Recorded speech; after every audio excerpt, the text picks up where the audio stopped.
کہ آپ کے زمانے میں بھی،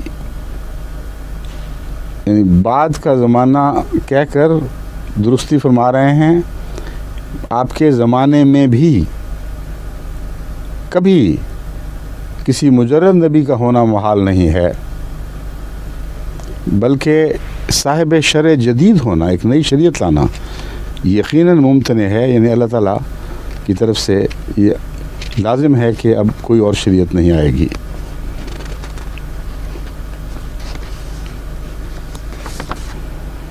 اہل حدیث کے مشہور معروف عالم نواب صدیق حسن خان صاحب فرماتے ہیں، حدیث لا واہیہ بعد موتی بے اصل ہے. یہ جو لوگوں نے بات بنا لی ہے کہ حضرت اقدس محمد رسول اللہ صلی اللہ علیہ وسلم کے بعد وہی ہر قسم کی منقطع ہو چکی ہے، کہتے ہیں یہ حدیث ہی بے اصل ہے، اس کی کوئی بنیاد نہیں. البتہ لا نبیہ بعدی آیا ہے، یہ وہ حدیث ہے جس سے سب سے زیادہ کثرت کے ساتھ علماء پاکستان جماعت احمدیہ کے خلاف استعمال کرنے کی کوشش کرتے ہیں، تسلیم کرتے ہیں. لا نبیہ بعدی آیا ہے جس کے معنی نزدیک اہل علم کے یہ ہیں کہ میرے بعد کوئی نبی شرع ناسخ نہیں لائے گا. تو اب یہ مولوی صاحب جو سوال کرنے والے ہیں اجماع والے، یہ خود نواب صدیق حسن خان صاحب کے نزدیک اہل علم کے زمرے سے تو باہر ہو گئے. کہتے ہیں اہل علم کے نزدیک تو یہ مطلب ہے اس کا کہ نئی شریعت والا نبی کبھی نہیں آ سکتا. تابع اور غلام نبی کا تو انکار اہل علم نے کیا ہی نہیں، اور یہی مضمون ہے جسے میں خوب اچھی طرح ان حوالوں کے ساتھ سمجھانا چاہتا ہوں کہ اگر کوئی اجماع ہوا ہوگا تو اس موضوع پہ ہوا ہوگا. اور میں سمجھتا ہوں کہ اس میں ایک بھی استثناء آپ کو نہیں دکھائی دے گا. حضرت صلی اللہ علیہ وسلم کے وصال کے بعد سے آج تک کہ تمام مسلمان علماء کیا اور عوام کیا اس بات پر متفق ہیں کہ حضرت اقدس محمد رسول اللہ کی شریعت آخری شریعت، کامل شریعت اور ایسی شریعت ہے جس کا مکمل طور پر منسوخ ہونا تو درکنار، اس کا ایک نقطہ بھی منسوخ نہیں ہو سکتا.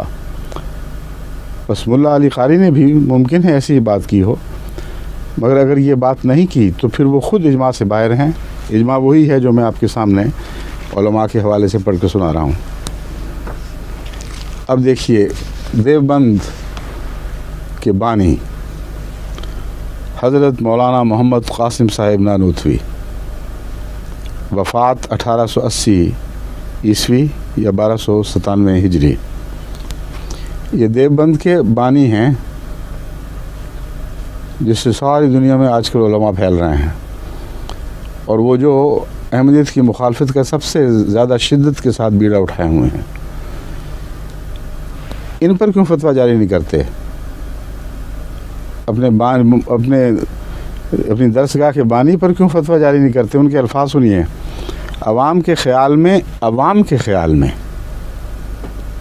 تو رسول اللہ صلی اللہ علیہ وسلم کا خاتم ہونا بئی معنی ہے کہ آپ کا زمانہ انبیاء سابق کے زمانے کے بعد اور آپ سب میں آخری نبی ہیں. یہ جو آج احراری مولوی اور سو کالڈ ختم نبوت کے مولوی دنیا کے عوام کو دھوکہ دے رہے ہیں، یہ بات کہتے ہیں. اور حضرت مولانا محمد قاسم صاحب نانوتوی فرماتے ہیں یہ عوام کے خیال کی باتیں ہیں. پھر اہل علم کیا کہتے ہیں؟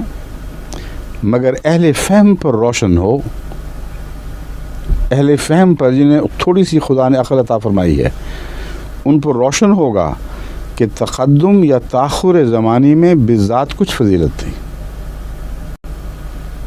کہ زمانے کے لحاظ سے پہلے ہو جانے یا بعد میں آ جانے سے کوئی فضیلت نہیں ہو سکتی. سارے اہل فہم جانتے ہیں اتفاقاً پہلے یا بعد میں پیدا ہو جانا یا کسی کو بے ارادہ بھی بعد میں پیدا کر دینا یہ کوئی فضیلت کا مقام نہیں ہے. پھر کیا ہے؟ پھر مقام مدح میں ولاکی رسول اللہ و خاتم النبیین فرمانا یہ بہت اہم نقطہ ہے. کہتے ہیں جب آخری زمانے کے لحاظ سے آخری ہونا وجہ فضیلت ہی نہیں ہے تو حضرت اللہ جل شانہ نے خاتم النبیین آیت کو مقام مدح میں بیان فرمایا ہے. یعنی حضرت اقدس محمد رسول اللہ صلی اللہ علیہ وآلہ وسلم کی ایک عظیم مدح بیان فرمائی ہے. تو زمانے کے لحاظ سے آخر ہونا اگر مدح نہیں ہے تو اسے مقام مدح میں کیسے سمجھیں گے؟ پھر یہ سوال اٹھا رہے ہیں. پھر مقام مدح میں ولاکی رسول اللہ و خاتم النبیین فرمانا اس صورت میں کیوں کر صحیح ہو سکتا ہے؟ ہاں اگر اس وصف کو اوصاف مدح میں سے نہ کہیے. کتنا مضمون کھول دیا ہے. کہتے ہیں اگر تم یہ کہہ دو کہ یہ خاتم النبیین کی آیت مدح ہے ہی نہیں، یوں ہی برسبیل تذکرہ بات ہو گئی ہے، تو کہتے ہیں اگر اس کو مقام مدح قرار نہ دیجئے تو البتہ خاتمیت با اعتبار تاخر زمانی صحیح ہو سکتی ہے. پھر بے شک جو چاہے ترجمہ کر لو. مگر میں جانتا ہوں کہ اہل اسلام میں سے کسی کو یہ بات گوارا نہ ہوگی. اب ہمارے متعلق کیا خیال ہے؟ ہم اہل اسلام میں سے ہیں کہ نہیں؟ ہمیں یہ گوارا نہیں ہے کہ آیت خاتم النبیین کو مقام مدح سے اٹھا کر ایک اتفاقی سرسری برسبیل تذکرہ ذکر میں شامل کر دیا جائے. تو اہل اسلام کی جو تعریف انہوں نے فرمائی ہے، اب بتائیے آپ اہل اسلام بنتے ہیں جو اس مضمون کے منکر ہیں یا ہم؟ اور ناراض ہونے کی بات نہیں، آپ کے امام کی بات ہے جو میں آپ کو سنا رہا ہوں. پھر سناتے ہیں، غور سے سن لیجیے. مگر میں جانتا ہوں کہ اہل اسلام میں سے کسی کو یہ بات گوارا نہ ہوگی. تحذیر الناس مصنفہ مولوی محمد قاسم نانوتوی مطبع قاسمی دیوبند صفحہ 3. یہی وہ ہے تحریر. اور اس کے بعد بھی ایک تحریر میں سناتا ہوں آپ کو، جس کے نتیجے میں یہ جو بریلوی مولوی ہیں یہ دیوبندیوں پر ہمیشہ یہ فتویٰ دیتے ہیں کہ تم نے ہی ختم نبوت کا عقیدہ توڑا تھا، تم نے ہی دروازہ کھولا تھا، اگر تم نہ کھولتے تو کیسے ہو کھلتا. حالانکہ ان کی بھی بیوقوفی ہے، دروازہ انہوں نے کہاں کھولا؟ یہ کہتے ہیں قرآن نے کھولا ہوا ہے. بیچارے مولوی صاحب کا کیا قصور ہے؟ وہ شریف النفس انسان تھے، سچے تھے، یہ ان کا قصور ہے. جو کچھ دکھائی دیا وہ بیان فرما دیا.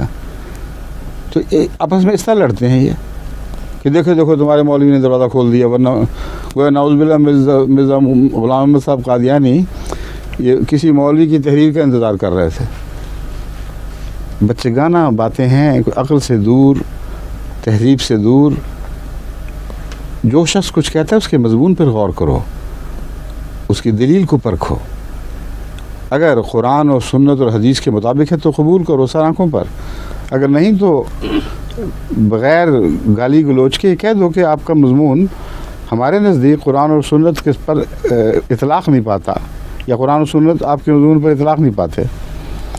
تو یہ ان کا یہ جھگڑا ابھی نیا شروع ہوا ہے کہ یہ دروازہ توڑا کس نے تھا. کہتے ہیں جی مولوی محمد قاسم صاحب نانوتوی نے توڑا ہوا دروازہ. آگے فرماتے ہیں اگر بالفرض بعد زمانہ نبی صلی اللہ علیہ وسلم بھی کوئی نبی پیدا ہو. اب بالفرض کیوں کہا ہے؟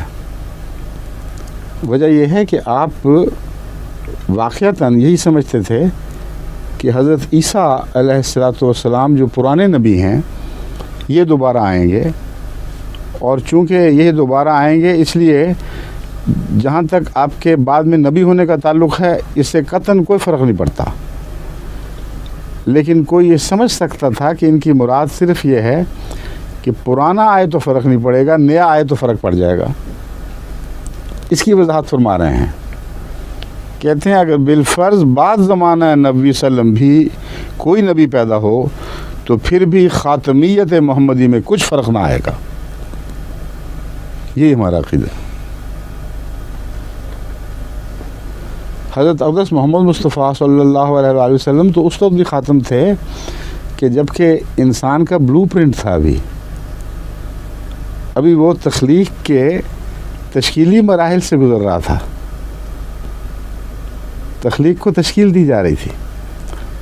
حضرت محمد مصطفیٰ صلی اللہ علیہ وآلہ وسلم فرماتے ہیں میں اس وقت بھی خاتم النبیین تھا جبکہ آدم اپنی تخلیق کی مٹی میں لت پت تھا. ابھی کتنا عظیم الشان مضمون ہے. خاتمیت زمانے سے بالا ہے, زمانے کے ماتحت نہیں ہے. خاتم سے پہلے بھی کوئی نبی اس کی نبوت کا مقابلہ نہیں کر سکتا, نہ بعد میں کوئی نبی ایسا آ سکتا ہے جو اس کے مقابل پر ہو.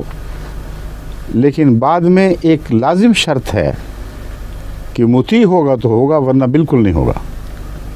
غلام آ سکتا ہے, غیر غلام نہیں آ سکتا. اور پہلے بھی وہی نبی ہیں جن پر آپ کی مہر تصدیق ہے. اس مضمون کو سمجھنے کی لوگ کوشش نہیں کرتے. بہت عظیم الشان مضمون ہے.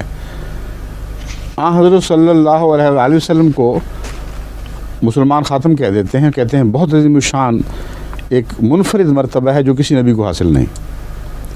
پوچھو کہ ثبوت کیا ہے, تو ان علماء سے پوچھ کے دیکھ لیجئے, کچھ ثبوت ان کے ہاتھ میں نہیں ہے. کیسے پتہ چلا, کیسے دنیا پہ ثابت کر سکتے ہو؟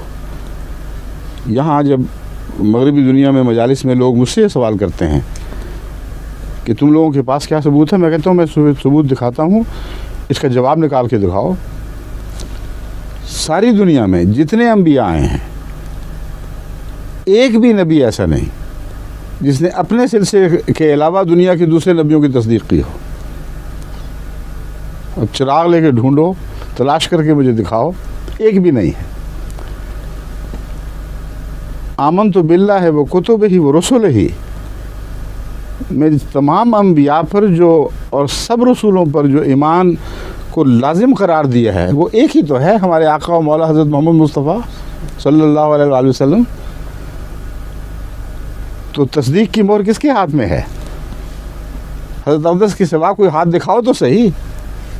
یہ خاتمیت ہے. اس خاتمیت کے اعلیٰ اور عرفہ مضمون کو چھوئے بغیر تم زمانی ختم میں اوپر جا کے آ پڑے ہو اور کچھ پتہ نہیں کہ باتیں کیا کر رہے ہو. زمانی ختم مقام مدح میں نہیں ہے, مگر یہ ختم جو قرآن بیان فرما رہا ہے یہ ایسی مدح ہے کہ جس کی کوئی مثال دنیا میں دکھائی نہیں جا سکتی. تجربہ کر کے دیکھ لیجیے. میں تو سب دنیا کو بتا رہا ہوں. کسی دنیا کے مذہب کو چیلنج دے دیں آپ کہ تمہارا اگر نبی, کوئی بھی نبی صاحب خاتم تھا تو اس کی دوسرے نبیوں پہ تصدیق تو دکھاؤ. محمد رسول اللہ صلی اللہ علیہ وآلہ وسلم کے سوا ایک بھی نہیں جس نے جو خاتم النبیین ہو, تمام نبیوں کا مصدق ہو. بس آئندہ بھی اگر کوئی آئے تو آپ کی تصدیق کے بغیر نہیں آ سکتا. اسی لیے ہم حقیقت میں جب کہتے ہیں کہ امتی نبی تو مراد امام مہدی اور وہ مسیح موعود ہیں جن کی پیشگوئی کی گئی ہے, اس کے سوا ہماری کوئی مراد نہیں ہوتی. اس لیے کہ اس پر مہر تصدیق ثبت ہے. امام مہدی کے سوا ہم نے کب کسی کو نبی کہا ہے؟ بس وہی امام مہدی ہے, اسی کو ہم امتی نبی کہتے ہیں. جھگڑا صرف اس اصطلاح کا ہے, اور وجہ یہی ہے کہ خاتم کے معنی میں امام مہدی کی تصدیق بھی داخل ہے اور آپ نے تصدیق فرمائی ہے. بس یہ تو تم کہہ سکتے ہو کہ یہ امام مہدی نہیں, کل کو کوئی اور آ جائے گا, لیکن یہ نہیں کہہ سکتے کہ یہ عقیدہ غلط اور اسلام کے خلاف ہے. بس دیکھیے حضرت مولانا محمد قاسم صاحب نانوتوی نے کس طرح بات کو کھول دیا ہے. اگر بالفرض بعد زمانہ نبی سلم بھی کوئی نبی پیدا ہو تو پھر بھی خاتمیت محمدی میں کچھ فرق نہ آئے گا. تحذیر الناس مصنفہ مولانا محمد قاسم صاحب نانوتوی, مطبع قاسمی دیوبند, صفحہ 28. اب سنیے, حضرت عائشہ صدیقہ رضی اللہ تعالیٰ عنہا جن سے متعلق ائمہ اہل سنت اس بات پر متفق ہیں کہ آدھا دین ہم نے ان سے سیکھا ہے. اگر متفق نہیں تو ایک بھاری تعداد کم سے کم ضرور یہ کہتی ہے. حضرت عائشہ صدیقہ رضی اللہ تعالیٰ عنہا سے جتنی روایتیں درج ہیں اور جیسی اعلیٰ پائے کی روایتیں درج ہیں اس کے مقابل پر کوئی اور آپ ایسا راوی دکھا نہیں سکتے, اور ہو بھی کیسے سکتا ہے.